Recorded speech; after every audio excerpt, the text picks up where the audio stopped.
Mes frères et sœurs, le jour où Israël a frappé le Qatar, j'ai pris mon téléphone et j'ai appelé Netanyahou directement. Votre avion a franchi une ligne, lui ai-je dit. L'Afrique ne restera pas silencieuse. Lorsque Tel Aviv a planifié son opération contre Doha, il n'a jamais anticipé la fureur du Burkina Faso. Lorsque Netanyahou a cru pouvoir cibler une nation souveraine sans conséquence, il a oublié que l'Afrique ne se soumet plus aux puissances protégées par l'Occident. Moins de 6 heures après ma condamnation, l'ambassadeur israélien a demandé des réunions d'urgence. 12 heures plus tard, le cabinet de Netanyahou appelait le siège de l'Union africaine. En 24 heures, les entreprises de défense paniquaient à l'idée de perdre des partenariats africains valant des milliards de dollars. Il ne s'agit pas seulement du Qatar, il s'agit du moment où l'Afrique a décidé que la souveraineté était primordiale partout et que ceux qui la violaient devaient en subir les conséquences, quelle que soit la protection américaine. Mes frères et sœurs, à 3h47, heure de Doha, des avions de chasse israéliens F-35 ont violé l'espace aérien qatari et lancé des frappes de précision sur un territoire souverain, sans avertissement, sans provocation, sans autre justification que la paranoïa de Netanyahou. Ils ont invoqué le contre-terrorisme.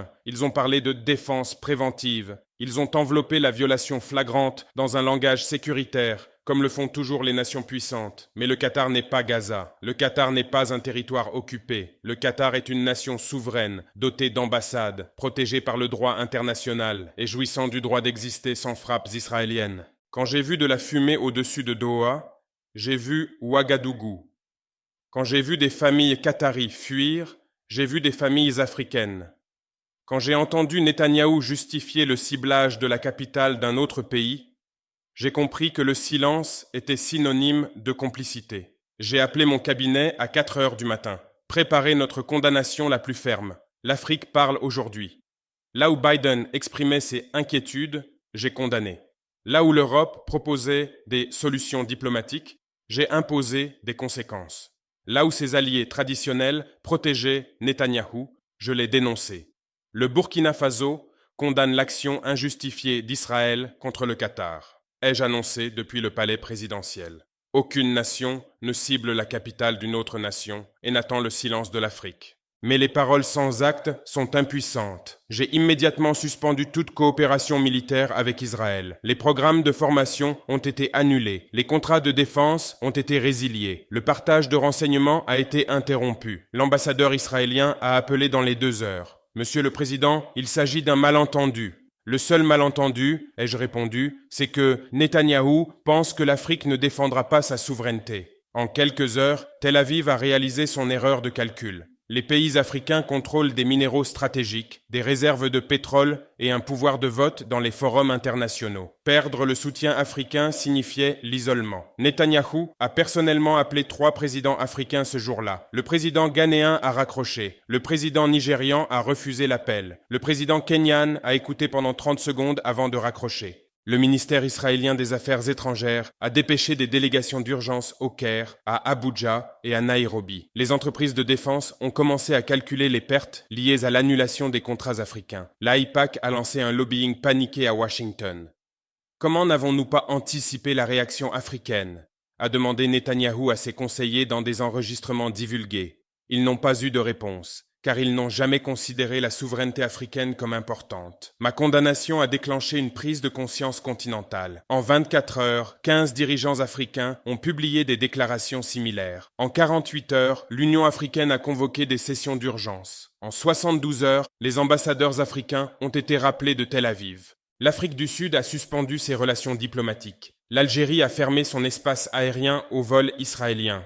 Le Maroc a annulé ses partenariats agricoles. Le Nigeria a mis fin à ses contrats de défense. Israël s'est soudainement retrouvé confronté à ce qu'il craignait le plus, les conséquences de ses actes de la part de nations qu'il ne pouvait ni intimider ni contrôler. C'est sans précédent, ont admis des analystes israéliens à la télévision. Ils avaient raison. Pour la première fois, Israël a dû faire face à des représailles diplomatiques africaines coordonnées. Pourquoi ai-je défendu le Qatar avec autant d'ardeur ? Parce que le Qatar a investi en Afrique alors que d'autres nous ignoraient. Les fonds souverains qataris ont construit des hôpitaux au Burkina Faso. Les entreprises qataries ont développé des infrastructures dans tout le Sahel. Les diplomates qataris ont traité les dirigeants africains d'égal à égal. Quand quelqu'un s'en prend à votre ami, vous le défendez. Quand quelqu'un attaque votre partenaire, vous le protégez. Le Qatar a soutenu l'Afrique. L'Afrique est aux côtés du Qatar. Israël n'a jamais compris cette logique car il n'a jamais établi de véritables partenariats en Afrique. Il a proposé une formation militaire et des technologies de surveillance en échange d'un soutien diplomatique. Des relations transactionnelles sans respect mutuel.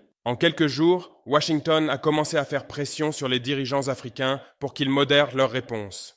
Des responsables du département d'État ont appelé les capitales africaines. Des agents de liaison de la CIA ont rendu visite au président. Des menaces économiques déguisées en préoccupations ont alimenté les câbles diplomatiques. La réaction du Burkina Faso déstabilise la sécurité régionale, m'a déclaré l'ambassadeur américain lors d'une réunion d'urgence. Le ciblage israélien du Qatar a déstabilisé la sécurité régionale, ai-je répondu. Nous ne faisons que réagir à cette déstabilisation, avec des conséquences. La pression américaine n'a fait que renforcer la détermination africaine. Lorsque l'hégémonie défend le contrevenant, les victimes doivent s'unir. Conscient de son erreur de calcul, Israël a lancé des campagnes diplomatiques désespérées à travers l'Afrique. Des aides d'urgence ont été proposées. De nouvelles propositions de partenariat ont été présentées. L'amitié historique a été soulignée. Trop peu, trop tard. On ne peut pas cibler des nations lundi et espérer une amitié mardi. Le ministre israélien de la Défense, Galland, s'est rendu personnellement dans 3 capitales africaines. Les présidents ont refusé les rencontres. Les ministres des Affaires étrangères ont décliné les rendez-vous. Même les responsables des aéroports ont limité ces privilèges diplomatiques. Nous n'avons jamais eu l'intention de nuire aux relations israélo-africaines, a plaidé Galland auprès des médias africains. Mais les intentions comptent moins que les actes, et les actes ont des conséquences. Ma condamnation a provoqué une onde de choc au-delà de l'Afrique. Les pays arabes, constatant le soutien africain au Qatar, ont renforcé leur propre réaction. Les pays asiatiques sont revenus sur leur silence. Les dirigeants latino-américains ont émis des condamnations similaires. L'hypothèse d'Israël selon laquelle une action sans conséquence serait inconsidérée s'est effondrée. Lorsque l'Afrique montre l'exemple en matière de souveraineté, le monde suit. Les puissances régionales comme la Turquie et l'Iran ont salué le leadership africain. L'Afrique montre au monde comment défendre la souveraineté, a déclaré le ministre des Affaires étrangères de Téhéran. L'attaque du Qatar était censée démontrer la force d'Israël et dissuader ses ennemis. Au lieu de cela, elle a révélé la faiblesse d'Israël et créé de nouveaux adversaires. Perdre le soutien africain signifiait perdre des voies cruciales à l'ONU, l'accès aux ressources minières et une couverture diplomatique. Les entreprises israéliennes ont vu leurs contrats annulés se chiffrer en milliards. Les diplomates israéliens se sont retrouvés face à des portes closes sur 3 continents. Nous avons sous-estimé la réaction des Africains, a admis Netanyahou lors de rencontres privées. Nous les avons traités comme des observateurs insignifiants plutôt que comme des égaux souverains. Une erreur de calcul stratégique aux conséquences générationnelles. Israël n'a rien gagné en ciblant le Qatar, mais a perdu des décennies de relations avec l'Afrique. Mes frères et sœurs, cet instant a prouvé la puissance diplomatique de l'Afrique lorsque nous restons unis. Israël, soutenu par l'armée américaine et le silence de l'Europe, a quand même subi les conséquences de la décision de l'Afrique de dire « ça suffit ». Nous avons montré au monde que la souveraineté n'est pas négociable, que toute violation a un coût, que les nations puissantes rencontrent des résistances, quel que soit leur protecteur. Le Qatar a remercié le Burkina Faso pour son leadership. La Ligue arabe m'a invité à prendre la parole lors de sa session d'urgence. Les pays non alignés ont sollicité des orientations africaines en matière de défense de leur souveraineté. L'autorité morale de l'Afrique s'est renforcée, tandis que la position internationale d'Israël s'est affaiblie. Il ne s'agit pas seulement d'Israël et du Qatar, il s'agit d'établir des sanctions pour toute nation qui cible des États souverains sans justification.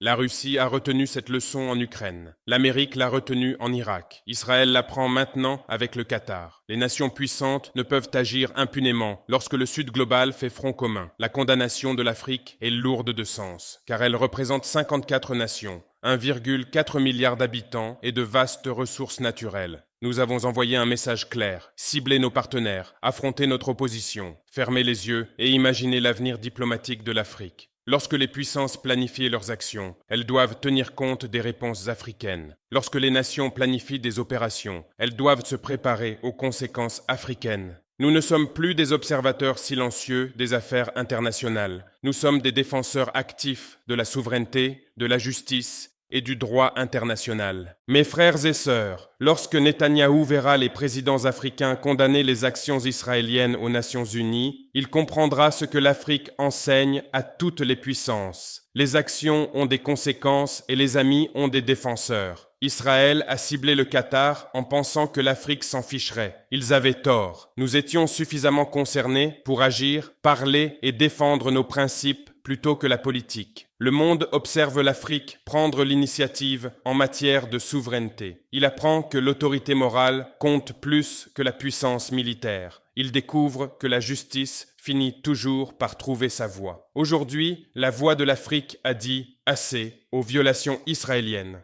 Demain, cette même voix défendra la souveraineté partout où elle est menacée. Nous ne faisons que commencer.